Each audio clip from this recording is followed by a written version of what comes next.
সবাইকে আন্তরিক শুভেচ্ছা জানাচ্ছি। জাতীয় বিশ্ববিদ্যালয়ের অনলাইন ক্লাস কার্যক্রমের আজকের অনার্স ৪র্থ বর্ষের পরিবেশ ও উন্নয়ন বিষয়ক আলোচনা। প্রিয় শিক্ষার্থী, আন্তরিকভাবে শুভেচ্ছা জানাই।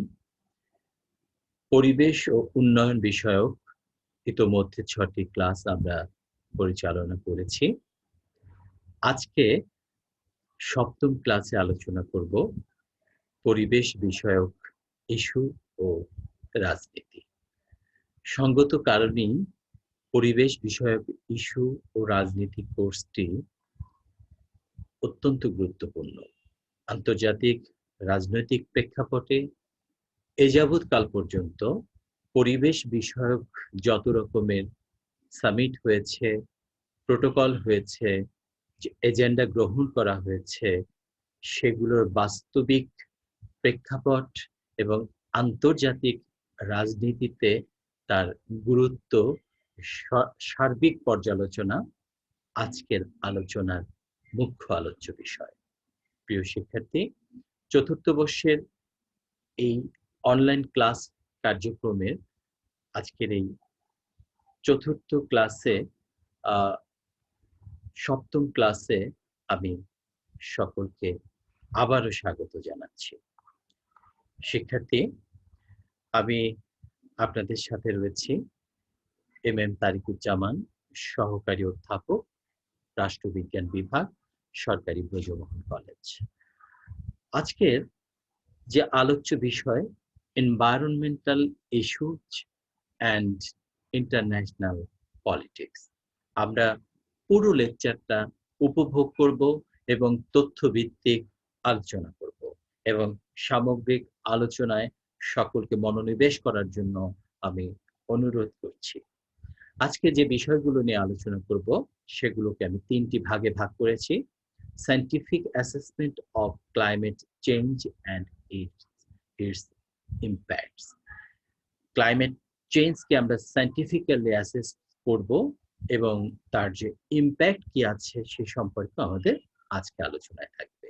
আমরা ক্লাইমেট চেঞ্জ ডিপ্লোমেসি সম্পর্কে বিস্তারিত কথা বলবো এবং সর্বশেষে এসে themes in global politics of climate change. Global পলিটিক্সে থিমেটিক্যালি আমরা বোঝার চেষ্টা করব এখানে পলিটিক্সটা কিভাবে কাজ করছে ক্লাইমেট চেঞ্জ ইস্যুতে। তাহলে চলুন আমরা মূল আলোচনায় প্রবেশ করি। আপনারা দেখতে পাচ্ছেন এই স্লাইডে আমরা ইন্ট্রোডাক্টরি ডিসকাশন করব এবং সেখানে আমরা উন্নত বিশ্ব, অনুন্নত বিশ্ব এই দুটো প্রত্যয়ের তত্ত্বগত এবং বস্তুগত যে পার্থক্য রয়েছে সেটি নিশ্চয়ই জানি। মিডিয়া ও জনমত, প্রকৃতি ও দুর্যোগ, সরকার ও বেসরকারি সংস্থার কার্যক্রম। তো এবার আসি উন্নত বিশ্ব এবং অনুন্নত বিশ্ব।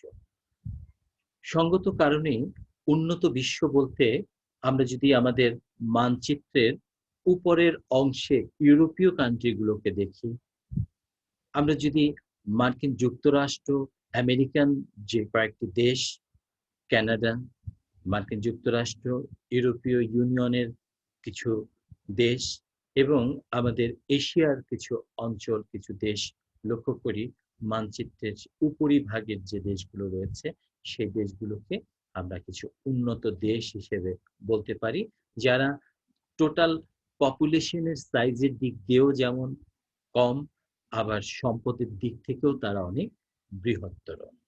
তাদের পার ক্যাপিটা ইনকাম বেশি এবং তাদের জীবনযাপন, আধুনিকায়ন সব দিক থেকেই তারা সমৃদ্ধ এবং তারা উন্নত বিশ্বের কাতারের রাষ্ট্র।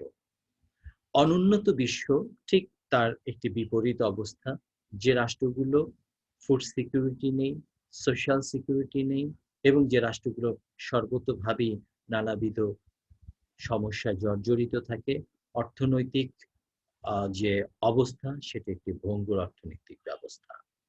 এবার দেখি মিডিয়া এবং জনমত সম্পর্কে কি বলা হয়? মিডিয়া জনগণের যে মেসেজ, জনগণের যে দাবি, রাষ্ট্রের যে প্রেক্ষাপট এবং পরিস্থিতি, সেটি যেমন মিডিয়া তার আলোচ্য বিষয়, মিডিয়ার এটি প্রক্ষেপণের জায়গা, একইভাবে জনমত হচ্ছে মিডিয়ার মাধ্যমে সৃষ্ট একটি অবস্থা, যেটি হচ্ছে জনগণের মতকে মিডিয়া প্রকাশ করছে। রাষ্ট্রের জনগণের চাহিদা, জনগণের ইচ্ছা, আকাঙ্ক্ষা, এগুলো মিডিয়ার মাধ্যমে জনমতে রূপান্তরিত হচ্ছে। প্রকৃতি এবং দুর্যোগ, এই প্রত্যয় দুটি হচ্ছে প্রকৃতি। আমরা আমাদের চারিপাশের যে বস্তুগত, অবস্তুগত যে উপাদানগুলো দেখতে পাই, সেগুলো সবকিছু মিলেই আমাদের প্রকৃতি। এবং এর প্রকৃতির সাথে যে দুর্যোগের সম্পর্ক, সেখানে কিন্তু আমরা দেখতে পাই যে আমাদের জলবায়ু পরিবর্তনের সাথে সাথে আমাদের জীবনযাপন, কার্যাবলী সবকিছুর উপরে একটি প্রভাব লক্ষ্য করা যায়। সরকার এবং বেসরকারি যে সংস্থা এবং তার কার্যক্রম। সরকার হচ্ছে জনগণের নির্বাচিত প্রতিনিধি, যারা রাষ্ট্রের বিভিন্ন কার্যক্রমে অংশগ্রহণ করে। আর বেসরকারি সংস্থাগুলো হচ্ছে সরকারের অধীনস্থ, সরকারের নীতিমালা দ্বারা পরিচালিত একটি কাঠামো, যে কাঠামো সরকারের বিভিন্ন কার্যক্রমে সহযোগিতা করে এবং রাষ্ট্রের অভ্যন্তরে রাষ্ট্রীয় আইন অনুযায়ী পরিচালিত হয়। এখন এই যে উন্নত বিশ্ব, অনুন্নত বিশ্ব, মিডিয়া, জনমত, প্রকৃতি, দুর্যোগ, সরকার এবং বেসরকারি সংস্থা, এই আলোচনাগুলো আমরা কেন করলাম? এই আলোচনাগুলো করলাম এই কারণে যে বৈশ্বিক ইস্যু নিয়ে যখন আমরা আলোচনা করছি, আন্তর্জাতিক রাজনীতি নিয়ে যখন আমরা আলোচনা করছি, তখন এই বিষয়গুলো একটির সাথে আরেকটি সম্পর্কিত। আজকে উন্নত বিশ্বগুলো যে সংকটের সৃষ্টি করছে পরিবেশ বিষয়ক, তার ফলে অনুন্নত বিশ্ব কিন্তু তার সাফারার হচ্ছে। মিডিয়া যদি সেই বাস্তব প্রেক্ষাপট, জলবায়ুর সংকট, বিশ্ব বৈশ্বিক যে উষ্ণায়ন, সেগুলো সম্পর্কে যদি মিডিয়া তৎপর না হয়, তাহলেও কিন্তু জনমত তৈরি হচ্ছে না। প্রকৃতি এবং দুর্যোগের মধ্য দিয়ে গোটা বিশ্বকে যখন আমরা একটি আহ বাসযোগ্য একটি অবস্থায় তৈরি করতে চাই, কিংবা আমাদের গোটা বিশ্ব যে ইকোসিস্টেম, ইকোসিস্টেমকে যদি আমরা অক্ষুণ্ণ রাখতে চাই, তাহলে সরকার এবং বেসরকারি সংস্থার সার্বিক কার্যক্রম কিন্তু একই সাথে সাথে সমানভাবে গুরুত্বপূর্ণ। শিক্ষার্থী, এবারে আমরা কিছু সায়েন্টিফিক অ্যাসেসমেন্ট করতে চাই। গ্রিন হাউস গ্যাস সম্পর্কে আমরা কি জানি? আমি কিন্তু ইতোমধ্যে গ্রিন হাউস গ্যাস সম্পর্কে আলোচনা করেছি। তথাপিও আমি এখন গ্রিন হাউস গ্যাস সম্পর্কে বলবো। কার্বন ডাই অক্সাইড, ক্লোরোফ্লোরোকার্বন, তারপরে মিথেন, আর্গন, হিলিয়াম, এই যে গ্যাসগুলো, নাইট্রাস অক্সাইড, এই গ্যাসগুলো পৃথিবীতে একটি নির্দিষ্ট মাত্রায় রয়েছে। কিন্তু কলকারখানা এবং দৈনন্দিন ব্যবহার্য বিভিন্ন উপাদানের মাধ্যমে এই গ্যাসের পরিমাণটা ক্রমাগত বেড়েই চলেছে। কার্বন ডাই অক্সাইডের পরিমাণ বেড়েছে, নাইট্রাস অক্সাইডের পরিমাণ বেড়েছে, হিলিয়াম, আর্গন, নিয়ন, হাইড্রোজেন, এই গ্যাসগুলো যে স্বাভাবিক যে মাত্রা, তার থেকে বেশি পরিমাণ বেড়ে যাচ্ছে। আমরা এসি থেকে, রেফ্রিজারেটর থেকে সিএফসি গ্যাস উৎপন্ন করছি এবং এই গ্যাস পৃথিবীর তাপমাত্রাকে উত্তপ্ত করছে এবং এই গ্যাস ওজোন লেয়ারকে ক্ষত করছে। ফলে কি হচ্ছে? আমাদের এই পৃথিবীতে যে কাল্পনিক যে একটি স্তর রয়েছে, স্ট্র্যাটোস্ফিয়ারের উপরে স্ট্র্যাটোপজ, সেখানে কিন্তু একটি লেয়ার রয়েছে। এই লেয়ারকে বলা হয় ওজোন স্তর। গ্রিন হাউস গ্যাস যেটি করছে, সেটি হচ্ছে ওজোন স্তরকে ক্ষত করে দিচ্ছে। তো এই গ্রিন হাউস গ্যাসের ওজোন স্তরকে ক্ষত করার ফলে সূর্যের আলো সরাসরি প্রবেশ করছে, পৃথিবী উত্তপ্ত হচ্ছে এবং পৃথিবীতে বৈশ্বিক উষ্ণতা বৃদ্ধি পাচ্ছে। এখানে কার্বন ডাই অক্সাইড একটি গুরুত্বপূর্ণ ফ্যাক্টর। এই কার্বন ডাই অক্সাইড কিভাবে উৎপন্ন হচ্ছে? কার্বন ডাই অক্সাইড উৎপন্ন হচ্ছে কারখানা থেকে। আমরা যখন আরবানাইজেশনের দিকে যাচ্ছি, উন্নত হচ্ছি, একই সাথে সাথে কার্বন ডাই অক্সাইড ইমিশনটাও কিন্তু আমরা বাড়িয়ে দিচ্ছি। এই যে ইমিশন বাড়িয়ে দিচ্ছি, একই সাথে সাথে কার্বন ডাই অক্সাইডের যে নির্গমন বেড়ে গেল, আবার এটাকে যে রিডিউস করা প্রয়োজন, সেজন্য যে প্লান্টেশন দরকার, ট্রি প্লান্টেশন দরকার, সেটি কিন্তু আমরা করছি না। উল্টো যে কাজটি করছি সেটা হচ্ছে আমরা ডিফরেস্টেশন করছি। কার্বন ডাই অক্সাইড যে শোষণ করবে গাছপালা, সেই গাছপালাই আমরা ধ্বংস করে ফেলছি। ফলে কি হচ্ছে, পৃথিবীর উষ্ণতা ক্রমাগতভাবে বেড়েই চলেছে, যেটাকে বলা হচ্ছে গ্লোবাল ওয়ার্মিং। এর ফলে আমাদের ইকোসিস্টেম টোটালি ইমব্যালেন্স হয়ে যাচ্ছে। আর এই ইকোসিস্টেম ইমব্যালেন্স হওয়ার কারণে প্রাকৃতিক দুর্যোগ আমাদের প্রতি বছরই বিভিন্নভাবে হচ্ছে। বন্যা হচ্ছে, জলোচ্ছ্বাস হচ্ছে, খরা হচ্ছে, ভূমিকম্প হচ্ছে। এই যে প্রকৃতির যে নির্দয় আচরণ, তার পেছনে কিন্তু মনুষ্য সৃষ্ট কারণগুলো দারুণভাবে দায়ী। ফলে এই যে দুর্যোগ, এই দুর্যোগ আমাদেরকে পভার্টি লাইনকে রিডিউস করে দিচ্ছে। আমাদের যে ডেভেলপমেন্ট লাইন, সে ডেভেলপমেন্টের সূচক যেটি, সেটি কিন্তু ব্যাহত হচ্ছে। ক্রমবর্ধমান ডেভেলপমেন্ট সূচকটা ব্যাহত হওয়ার ফলে পভার্টি বেড়ে যাচ্ছে। কিন্তু একই সাথে সাথে যেটা হচ্ছে সেটি হচ্ছে অ্যাডাপ্টেশন ক্যাপাসিটিটা আবার ইমপ্রুভ হচ্ছে। তো অ্যাডাপ্টেশন ক্যাপাসিটি ইমপ্রুভ হওয়া এবং না হওয়ার সাথে সাথে কিন্তু একটি অ্যাসেসমেন্ট আমাদের করতে হবে। সেটি হচ্ছে যত বেশি অ্যাডাপ্টেশন বা মিটিগেশন এই প্রসেসের মধ্যে দিয়ে যাওয়া যাবে, তত বেশি প্রকৃতির সাথে একটি সৌহার্দ্য বা প্রকৃতির সাথে একটি সহ অবস্থানের সম্পর্ক তৈরি করা যায়। এখানে ইকোনমিক অ্যাক্টিভিটিস এর কথা বলা যায়। ইকোনমিক অ্যাক্টিভিটিসটা, উৎপাদন যদি বেড়ে যায় তাহলে মানুষের প্রসপারিটি বাড়ে, ডেভেলপমেন্ট বাড়ে।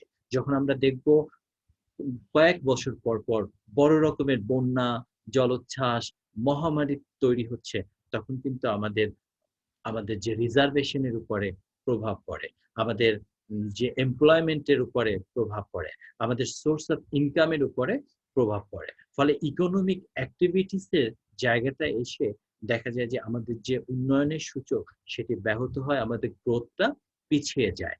লাইফস্টাইলও তখন দারুণ রকমের পরিবর্তন আসে। লাইফস্টাইলে যে ইমপ্রুভিং যে লাইফস্টাইল, সেটিও ব্যাহত হয়।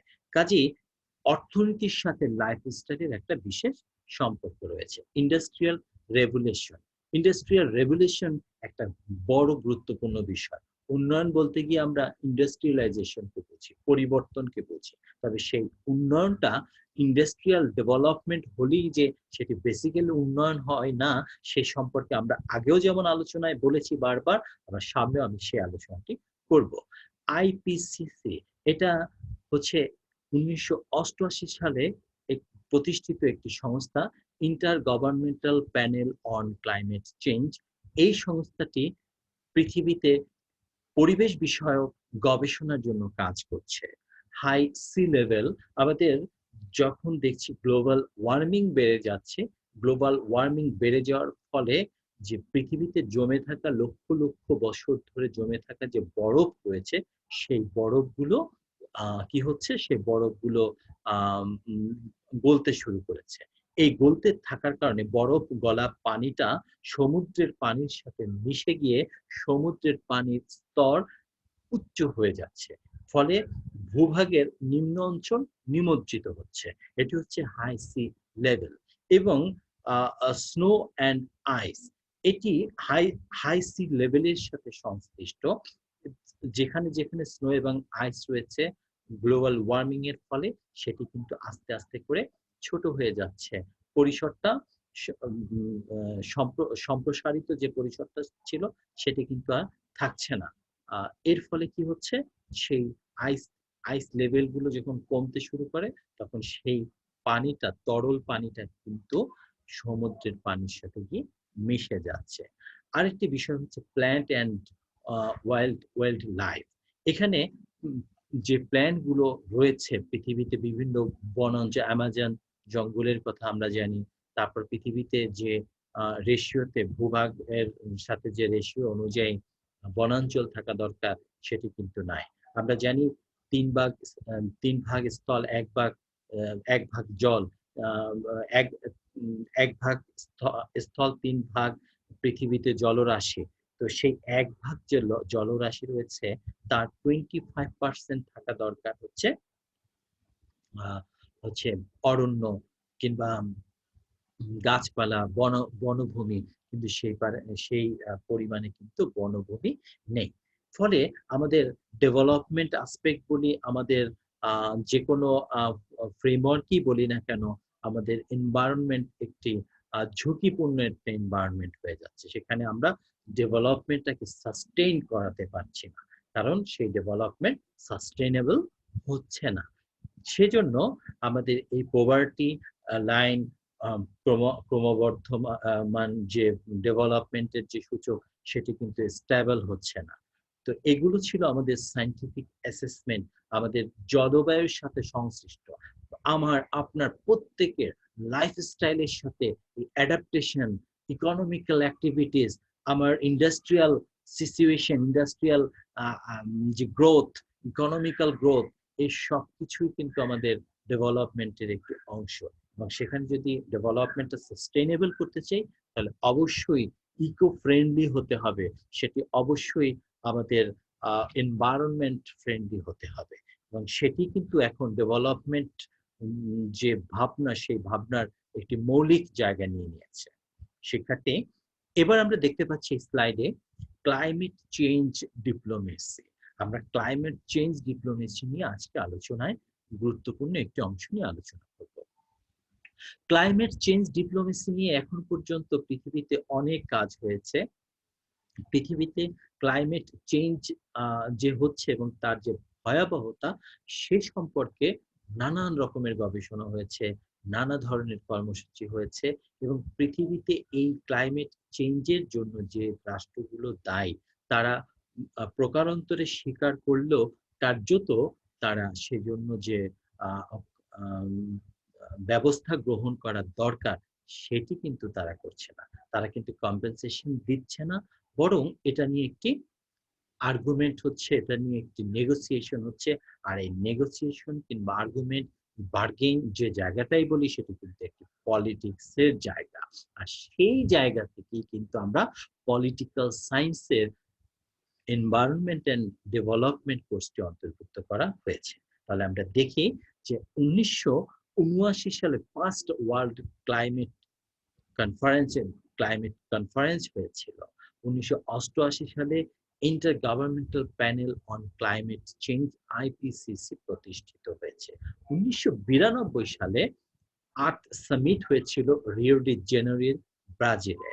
এবং এই আর্থ সামিট অত্যন্ত গুরুত্বপূর্ণ একটি সামিট, যেখানে কিনা রাষ্ট্রগুলোর প্রতিনিধিরা অংশগ্রহণ করেছিল এবং তারা একটি কনসেনসাসে এসেছিল, সেটা হচ্ছে কার্বন নিঃসরণ কমাতে হবে, কার্বন নিঃসরণের মাত্রাটা কমাতে হবে, এবং সেজন্য আন্তর্জাতিক পরিমণ্ডলে অ্যাওয়ারনেস বিল্ড আপ করা এবং এজেন্ডা 21 নির্ধারণ করা হয়েছিল, যে এজেন্ডা 21 এর মাধ্যমে কিভাবে কার্বন নিঃসরণ হ্রাস করা যায়, এবং সেজন্য পরবর্তীতে যে পদক্ষেপগুলো গ্রহণ করা হবে, সেই পদক্ষেপগুলো রাষ্ট্রগুলো কেন মেনে নিবে এবং সেগুলো মেনে নেয় এবং কার্যকর করার জন্য কি ব্যবস্থা গ্রহণ করা যায়।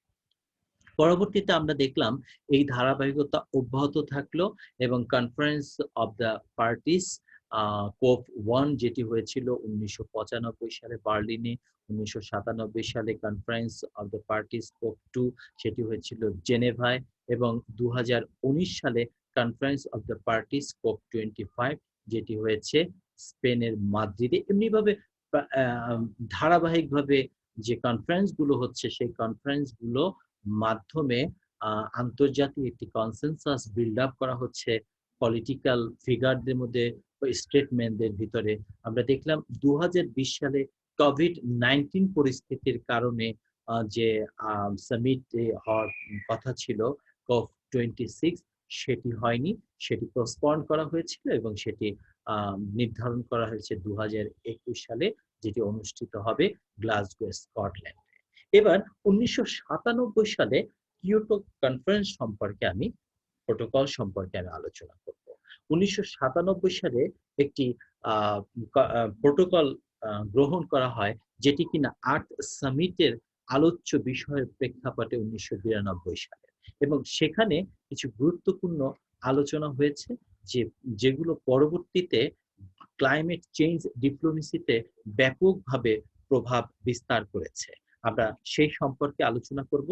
তার আগে 1992 সালের যে আর্থ সামিট হয়, সেখানে যে এজেন্ডা 21 নেওয়া হয়েছিল, তার মধ্যে 3টি এজেন্ডা আমি এখানে আলোচনা করছি। তার একটি হচ্ছে টেকসই উন্নয়নের জন্য উৎপাদনশীল ভবিষ্যৎ নিশ্চিত করা। যে টেকসই উন্নয়নের জন্য উৎপাদনশীল ভবিষ্যৎ নিশ্চিত করার কথা বলা হয়েছে। তাহলে একটি বিষয় আমরা জানতে পারছি, একটি প্রত্যয়, সেটি হচ্ছে টেকসই উন্নয়ন। টেকসই উন্নয়ন হচ্ছে সেই উন্নয়ন, যে উন্নয়ন বর্তমান প্রজন্ম এবং ভবিষ্যৎ প্রজন্মের কথা বিবেচনায় রেখে উন্নয়ন কার্যক্রম পরিচালিত হয়, এবং যেখানে সবাই সুবিধা ভোগ করে এবং কারোর জন্য ক্ষতিকারক হয় না। সেই উন্নয়ন ব্যবস্থা ভবিষ্যৎ নিশ্চিত করা, উৎপাদনশীল ভবিষ্যৎ নিশ্চিত করতে হবে টেকসই উন্নয়নের আঙ্গিকে। দরিদ্র দেশসমূহের সমস্যা সমাধানে উন্নত দেশকে এগিয়ে আসতে হবে। সঙ্গত কারণে আমি বলেছিলাম যে উন্নত বিশ্ব এবং অনুন্নত বিশ্ব। তো উন্নত বিশ্বগুলো যারা কিনা পরিবেশ এই দূষণের জন্য, গ্লোবাল ওয়ার্মিং এর জন্য ক্ষতিকারক কার্যক্রমগুলো পরিচালনা করে আসছে, তারা যে কাজটি করবে সেটি হচ্ছে যে দরিদ্র দেশ যেগুলো রয়েছে তাদের সাহায্যে এগিয়ে আসতে হবে এবং তাদের অবকাঠামোগত উন্নয়ন করতে হবে। এই দেশগুলো অপেক্ষাকৃত ইন্ডাস্ট্রিয়ালি ডেভেলপ না, সেই দেশগুলো কতটা কার্বন অ্যাবজর্ব করার জন্য যে ভূমিকা পালন করে, সেটি কিন্তু আমরা কিয়োটো প্রোটোকলে কিছু আলোচনায় যখন যাব আমরা কিন্তু জানতে পারছি। এরপরে আরেকটি বিষয় হচ্ছে পরিবেশ ব্যবস্থাপনায় মহিলাদের অংশগ্রহণ। অত্যন্ত গুরুত্বপূর্ণ এই যে এজেন্ডার এটি একটি অত্যন্ত গুরুত্বপূর্ণ একটি বিষয়, সেটা হচ্ছে পরিবেশ ব্যবস্থাপনায় মহিলাদের অংশগ্রহণ। আপনারা খেয়াল করে দেখবেন যে পরিবেশ ব্যবস্থাপনার সাথে মহিলাদের যে সম্পৃক্ততা, সেটি হচ্ছে একেবারে নিরেট একটি সম্পৃক্ততা। আমরা গ্রামীণ অবকাঠামো, গ্রামীণ চিত্র যদি কল্পনা করি, তাহলে দেখব পরিবেশ ব্যবস্থাপনায় তাদের কৃষি ক্ষেত্রে, আবাসন ক্ষেত্রে, তাদের ঘর গৃহস্থলী, প্রত্যেকটা সেগমেন্টে নারীদের অংশগ্রহণ রয়েছে, মহিলাদের অংশগ্রহণ রয়েছে।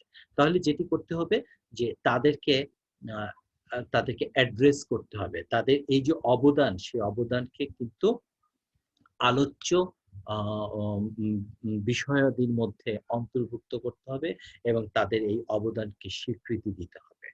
তো দেখছি আমরা টেকসই উন্নয়ন, দরিদ্র দেশসমূহের সাহায্যে এগিয়ে আসা এবং পরিবেশ ব্যবস্থাপনায় মহিলাদের অংশগ্রহণ।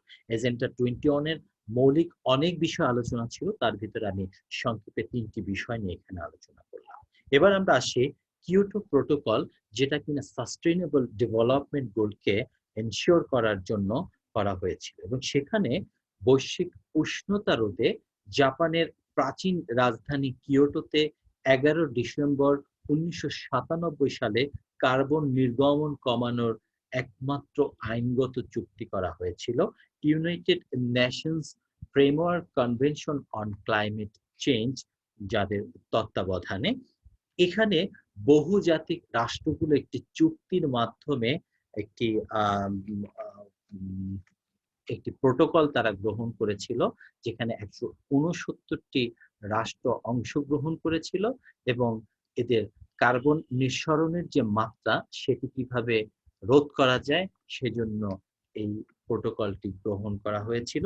সেখানে বলা হয়েছে 2008 থেকে 2012 সাল নাগাদ কার্বন নির্গমনের মাত্রা 1990 সালের পর্যায়ে নিয়ে আসতে গড়ে 5% হ্রাস করতে হবে।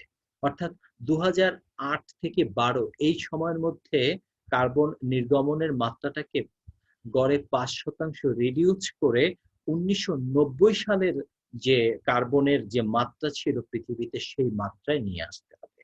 এর ফলে যে কাজটি হবে সেটি হচ্ছে কার্বন নির্গমনের মাত্রাটা প্রত্যেক রাষ্ট্র কমাবে।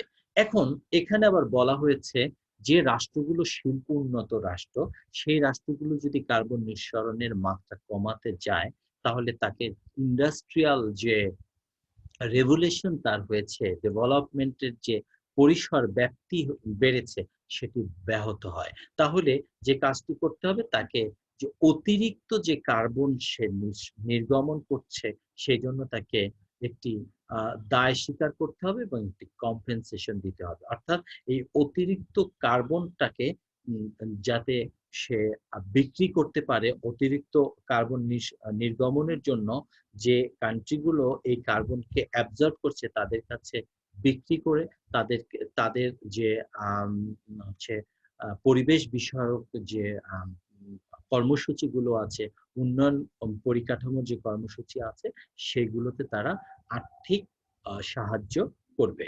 এখানে 2005 সালের একটি গবেষণায় দেখা যায়, 2005 সালের একটি আম তথ্যে আমরা দেখতে পাই, সেখানে কার্বন ট্রেডিং এর একটি ধারণা আমি এখানে দিয়ে রাখি, যে সেজন্য কিয়োটো প্রোটোকলে কার্বন ট্রেডিং করার কথা বলা হয়। এবং এই কার্বন ট্রেডিং কি, সেই কথাটি আমি কিছুক্ষণ পরেই আলোচনা করব। তার আগে এই তথ্যটি দিয়ে রাখি। 2005 সালে 374 মেট্রিক টন কার্বন হচ্ছে বিক্রি করা হয়েছিল, ট্রেড করা হয়েছিল, যার মূল্য ধরা হয়েছিল 11 বিলিয়ন মার্কিন ডলার।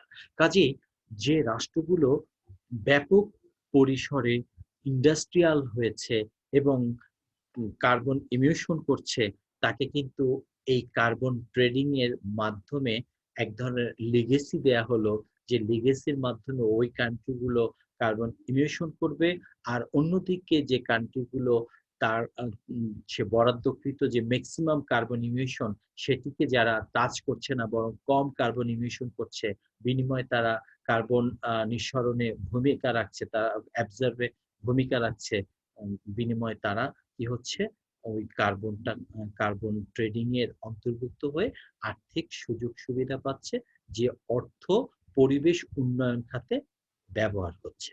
আমরা এবার দেখি কার্বন ট্রেডিং বলতে কি বোঝানো হয়েছে। কার্বন ট্রেডিংটা হচ্ছে carbon emission trading is a form of emission trading that specially targets carbon dioxide, and it currently constitutes the bulk of emissions trading. This form of permit trading is a common method of countries utilize in order of meet their obligations specified by the Kyoto Protocol, namely the reduce of carbon emission in an attempt to reduce, mitigate future climate change. International agreements are not enough. uh, interlinked national and regional tools are also needed to reduce carbon emission. এখানে তিনটি অংশে যে কথাগুলো বলা হয়েছে, সেটা হচ্ছে carbon ট্রেডিংটা, সেটা ইন্টারন্যাশনালি কিয়োটো প্রোটোকলের মাধ্যমে একটি ব্যবস্থা, যে ব্যবস্থার মধ্য দিয়ে কার্বন যারা নিঃসরণ করছে তাদেরকে লিগেসি দেওয়া হলো। এখন এই কার্বনটা কিভাবে রিডিউস করা যায়, মিটিগেট করা যায়, সেজন্য একটি ব্যবস্থা থাকবে, এবং এই ব্যবস্থা কারা করবে, সেটা হচ্ছে যারা কার্বন নির্গমন কম করছে সেই কান্ট্রিগুলো। এর ফলে কি হচ্ছে, এর ফলে হচ্ছে একটি ব্যালেন্স অবস্থা থাকছে, একই সাথে সাথে কার্বন নিঃসরণের মাত্রা কমানোর জন্য একটি নির্দিষ্ট একটি মাত্রা নির্ধারণ করে দেওয়া হয়েছে।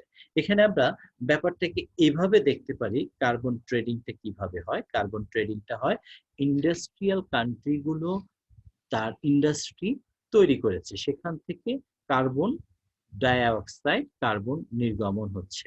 এই যে কার্বন নির্গমনটা হচ্ছে, সেটি আবার কিনে নিচ্ছে সেই কান্ট্রিগুলো যারা কার্বন নির্গমন করছে না, বরং তাদের বনায়নের কারণে কার্বনটাকে তারা অ্যাবজর্ব করছে।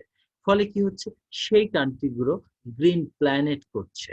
এবং এখানে গ্রিন প্ল্যানেটটা কিভাবে আরো ইমপ্রুভ করা যায়, সেখানে কিভাবে সাস্টেনেবল করা যায়, ইকোসিস্টেমটাকে কিভাবে ব্যালেন্সিং করা যায়, এবং কোস্টাল যে এরিয়া রয়েছে সেগুলোকে কিভাবে প্রোটেক্টেড করা যায়, সেই কাজগুলোতে ওই কান্ট্রিগুলো, বিগ কান্ট্রিগুলো বা ইন্ডাস্ট্রিয়াল কান্ট্রিগুলো ওই কান্ট্রিগুলোকে অর্থায়ন করবে। কি জন্য অর্থায়ন করবে? বনায়নের জন্য অর্থায়ন করবে। তাহলে এক এক ধরনের কান্ট্রিকে, উন্নত দেশগুলোকে দেখছি তারা ইন্ডাস্ট্রিয়াল হচ্ছে, তারা ইন্ডাস্ট্রি করছে, সেখান থেকে যেহেতু কার্বন নিঃসরণ হচ্ছে, কার্বন ইমিশনের মাত্রাটা যেহেতু সে কন্ট্রোল করতে পারছে না, তাহলে যে অতিরিক্ত কার্বনটা সে ইমিশন করছে, সেই অতিরিক্ত কার্বনের কম্পেনসেশন হিসেবে সে ওই অতিরিক্ত কার্বনটি বিক্রি করছে কার কাছে? যে কান্ট্রিগুলোর বনায়ন আছে এবং যে কান্ট্রিগুলো কার্বনটাকে শোষণ করছে। ফলে কি হচ্ছে, তাকে গ্রিন মানি দেয়া হচ্ছে। এমনি ভাবে আহ অনুন্নত রাষ্ট্রগুলোও কিন্তু একটি ব্যালেন্স হচ্ছে, যে কথাটি আমরা এজেন্ডা 21 পেয়েছি, দরিদ্র দেশসমূহের সমস্যা সমাধানে উন্নত দেশ এগিয়ে আসবে। এভাবে করে কার্বন ট্রেডিং একটি ইতিবাচক দিক রয়েছে।